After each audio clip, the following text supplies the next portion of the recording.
The warning has officially come from the IMF. And trust me, it's not a normal warning.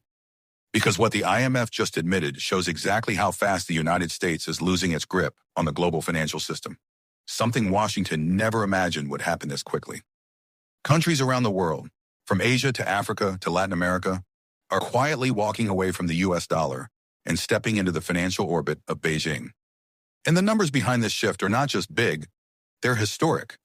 In just the first 9 months of this year, China increased its global lending capacity by over $2 trillion. $2 trillion. That isn't a normal financial move, that is a full-scale global strategy. And Washington knows exactly what this means. For decades, the world trusted the dollar because it represented stability. But trade wars, unpredictable U.S. politics, sanctions, and rising interest rates have shaken that trust. Meanwhile, China is offering cheaper loans, softer conditions, and a financial network that exists completely outside U.S. control. And that is why the IMF is sounding the alarm. Because the numbers show how fast the dollar is losing ground. According to the People's Bank of China, new yuan loans reached 15 trillion yuan in the first 10 months of 2025. That's about $2 trillion. When one country injects $2 trillion into global credit markets, it's not by accident. It's a targeted move. China is under pressure internally: real estate collapse, weak exports, slowing global demand. So Beijing is pushing massive credit outward, using money as a geopolitical weapon. Every new loan, every currency swap, every offshore yuan bond does two things at the same time. It strengthens China and weakens the dollar. And here is the part nobody talks about: China's swap lines. Foreign central banks can borrow yuan directly from China. No dollars involved, no Washington oversight, no SWIFT system. It looks like financial cooperation, but in reality, it's geopolitical influence. Once a country becomes dependent on yuan liquidity, it automatically becomes less dependent on the United States. And we're already seeing the consequences. At the China CELAC Forum in May 2025, Xi Jinping announced a 66 billion yuan credit line for Latin America. China is now funding more than 100 joint projects: ports, railways, energy grids, digital infrastructure, all denominated in yuan. These projects don't just build roads. They bind economies into the Chinese financial system for decades.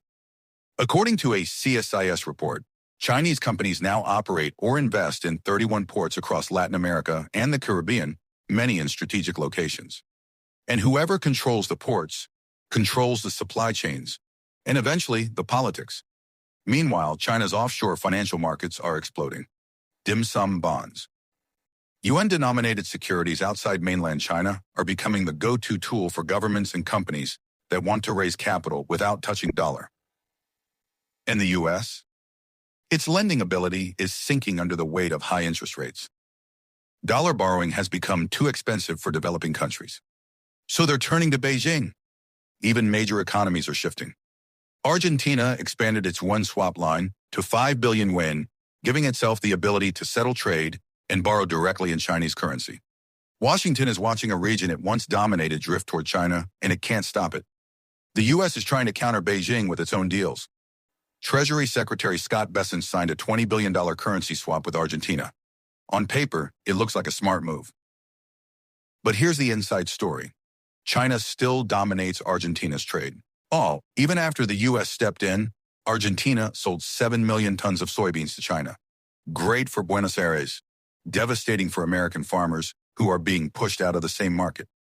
American banks are discussing another $20 billion in support. That means total U.S. backing could hit $40 billion. But despite all this money, Argentina continues expanding yuan deals and deepening its ties with Beijing. The irony is impossible to ignore. The U.S. is spending billions to keep Argentina close, while Argentina uses the opportunity to move even deeper into China's financial world. Meanwhile, China is doing something far more strategic. It is building an entire parallel financial system. Yuan loans, deposits, and offshore bonds have quadrupled in just 5 years, reaching more than 3.4 trillion yuan. This is not credit expansion. This is a new financial architecture. A key pillar of this system is CIPS, China's cross-border payment network. It's smaller than SWIFT for now, but growing at a pace that worries Washington. It allows countries to settle trade in yuan outside U.S. reach. For nations under sanctions or facing dollar shortages, CIPS is a lifeline. And And that lifeline ties them closer to China. Oil, gas, metals, grain, increasing amounts of these are now traded in yuan. China-Russia energy trade is now dominated by the yuan. Brazil-China commodity trade is moving into yuan settlements. Billions of dollars worth of trade is bypassing the dollar entirely. And the data speaks for itself. The yuan recently overtook the euro to become the second most used currency in global trade finance. Its weight in the IMF SDR basket is rising. Central banks are quietly increasing yuan reserves and buying gold. What the IMF is warning about isn't something in the future, it's happening right now. The world is already preparing for a post-dollar era. The only question left is Washington ready for this new reality, or has that moment already passed? If you want to understand how these financial earthquakes are reshaping global power and what China is planning next,